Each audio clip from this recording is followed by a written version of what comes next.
मित्रांनो जय हिंद. मी कोच वैभव सरोवर, steel fitness training centre, Nashik येथे. गोळाफेकची आपण संपूर्ण यूट्यूबला सिरीज टाकलेली आहे.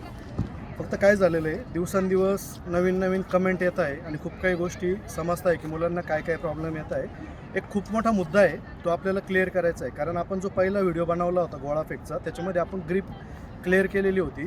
पण त्या ग्रीपमध्ये जे काय आपल्या पंजाचं अंतर आहे, तर ते कसं ठेवायचं, किती ठेवायचं, ते तुम्हाला मी आज एक्सप्लेन करणार आहे. ठीक आहे, माहिती देतोय म्हणून छोटा गोळा घेतला आहे, पण जरा समजून घ्या. मुली असो किंवा मुलं असो, हे बघा, प्रत्येकाची हाईट वेगवेगळी आहे, प्रत्येकाच्या हाताची साईज वेगळी आहे, प्रत्येकाच्या बोटांची साईज पण वेगवेगळी आहे. आता मी माझ्या तब्येतीच्या मानाने जर कम्पेअर केलं तर माझा हात थोडा छोटा आहे.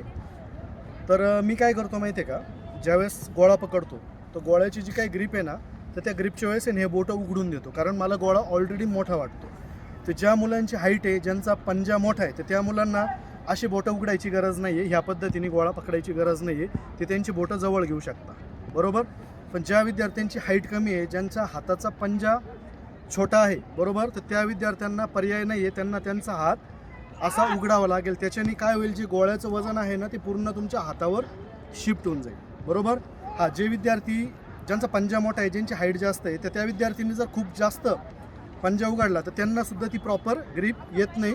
कारण काय होतं, जे बाहेरचे बोटं आहे, इकडचे दोन आणि इकडचं अंगठा आणि हे बोट, ते बाहेर जाते आणि सगळा वेट त्या मधल्या बोटावर किंवा दोन बोटावर येण्याचे चान्सेस असतात. तर लक्ष द्या, ज्या विद्यार्थ्यांची हाईट कमी आहे, ज्या विद्यार्थ्यांचा हात छोटा आहे, त्या विद्यार्थ्यांनीच बोटं जास्तीत जास्त उघडायचे. पण ज्यांची हाईट चांगली आहे, ज्यांचा पंजा मोठा आहे, ज्यांना गोळा ऑलरेडी हातात घेतल्यावर साईज कमी वाटते, हलका वाटतो की जड वाटतो तो विषय सोडून द्या, पण साईज कमी वाटते, तर त्या विद्यार्थ्यांनी काय करायचं आहे, त्यांचा जो पंजा आहे ना, तो थोडासा क्लोज ठेवायचा आणि मग गोळा पकडायचा. हाईटेड मोठ्या पंजावाले विद्यार्थी असा गोळा पकडतील, ज्यांची हाईट कमी आहे, ज्यांचा पंजा छोटा आहे, ते असा गोळा पकडतील. तर ह्या काही महत्त्वाच्या टिप्स आहे. अशाच महत्त्वाच्या टिप्ससाठी आपल्या चॅनलला आणि इंस्टाग्रामला फॉलो करा. भेटू आपण एखाद्या महत्त्वाच्या नवीन व्हिडिओमध्ये. जय हिंद.